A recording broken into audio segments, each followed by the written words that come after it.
while we have time to help them to learn that. Now, let me stop here and see if there are some questions.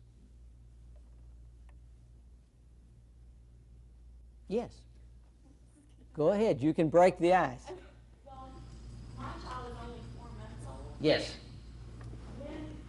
What can I start doing now to, get to that point before he's a terrible 2-year-old? Let me share with you a personal experience. I had shared the choice giving with a relative, and then later we were visiting in their home,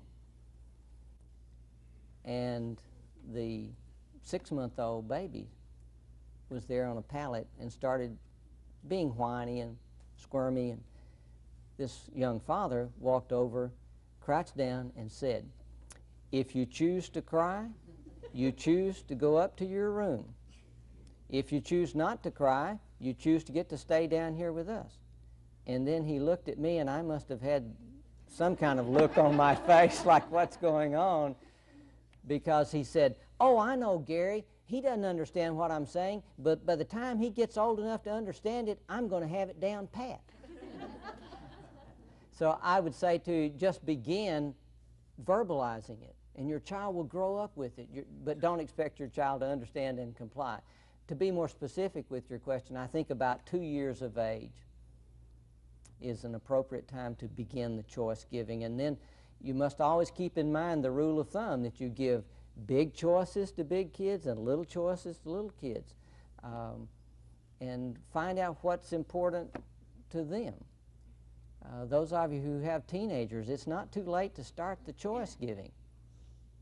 If you choose to have the car back in the garage at 12 o'clock on Saturday night, as we have agreed, then you choose to get to have it next weekend. If you choose not to have it back in the garage at 12 o'clock, like we've talked about, then you choose not to have it the next weekend. And folks, if they come in at 12:30, you don't have to get upset about it. You just simply make a statement. "I see you've chosen not to have the car for your dates next weekend." And then they get a chance to live with responsibility. A child is insisting on chocolate chip cookies right now. They've just come out of the oven, but it's 15 minutes before dinner time. But they want it now because they're 3 years old, and the world can't wait when you're 3 years old.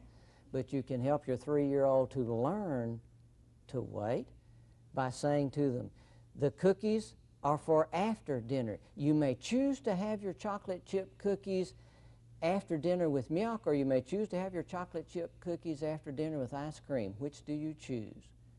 And then you ask for a commitment. Folks, when you give a choice, it changes the child's focus away from, "I want it now," to, "I've got to process the choice." The mind just naturally works that way to process choices. Is there another question? Yes. I do pretty good given the choice, but then my 3-year-old usually, he listens to the choice, then he usually lays on the floor and spazzes out and screams, and I'm sitting there giving him the choice. What do you do after that? Once you've given the choice and he starts that behavior, you leave the room. It's very difficult to carry on a full-blown temper tantrum with no audience. Because usually the more I watch him, the angrier I get, and I forget the choice I even gave him. I'm so glad you brought this up, because I need to tell you there's another rule of thumb that goes with the Oreo cookie theory, and the rule of thumb is don't OD on choices. Don't overdose on choices. Choices are sort of like aspirin. 2 aspirin will generally cure a headache. 100 in one day will kill you. Don't go around giving 100 choices in one day. You work on one thing, one major thing at a time. We're working on this, so I've given a choice about that. I'm not going to give a choice about 10 other things today. Yes? How do you have a 3-year-old child get to bed early using the choice thing? I have a real knowledge. Bedtime is a very difficult time for many parents. And I think one of the things we need to establish right off is you cannot make a child go to sleep. Right? Now you can insist and ensure that they stay in the bed. But you cannot insist that they go to sleep, because you can't make them go to sleep. You can ensure that they stay in bed, and it can be with the choice giving. If they're too young for the choice giving, it means you take them back to the bed as often as you have to, and just know this has to be done. In the same way that you got up when they were 2 weeks old, you got up when they cried because it had to be done, even though you didn't want to get out of bed now for the 5th time tonight. But you did anyway. So you take them back for the 20th time and put them back in bed, and always with the same message of you are to stay in the bed. You can avoid some negative pitfalls in the process. One is, do not lay down with your child until they go to sleep.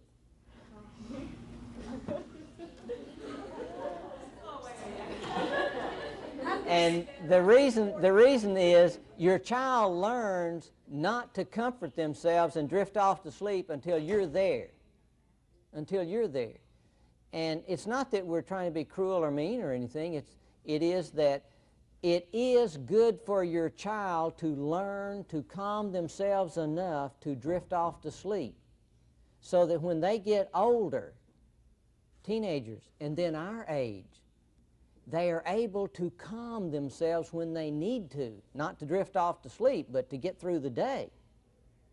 So that is an important learning that occurs for children when they're allowed to be in bed by themselves without you're patting them on the back until they've gone to sleep 30 minutes later, or laying on the bed for 45 minutes, or rocking them for an hour and a half. Or I know one mom and dad, that they took turns taking their child for a ride in the car at bedtime because he would fall asleep in the car. And then they'd take him in and put him to bed, and that's the only way they could get this child to sleep. You can, though, help them to learn to stay in bed for the choice giving. To get back to the choice giving, if your child is old enough for the choice giving could be, if you choose to get out of bed, you choose not to watch, if Mr. Rogers is their favorite thing in the morning, you choose not to watch Mr. Rogers in the morning. If you choose to stay in bed, you choose to get to watch Mr. Rogers in the morning. Now, you'll have to really work on that, because tomorrow in the morning is an eternity for a 3-year-old. But they can put those two things together if you're consistent. I would never give a child a choice of, if you choose to stay in bed,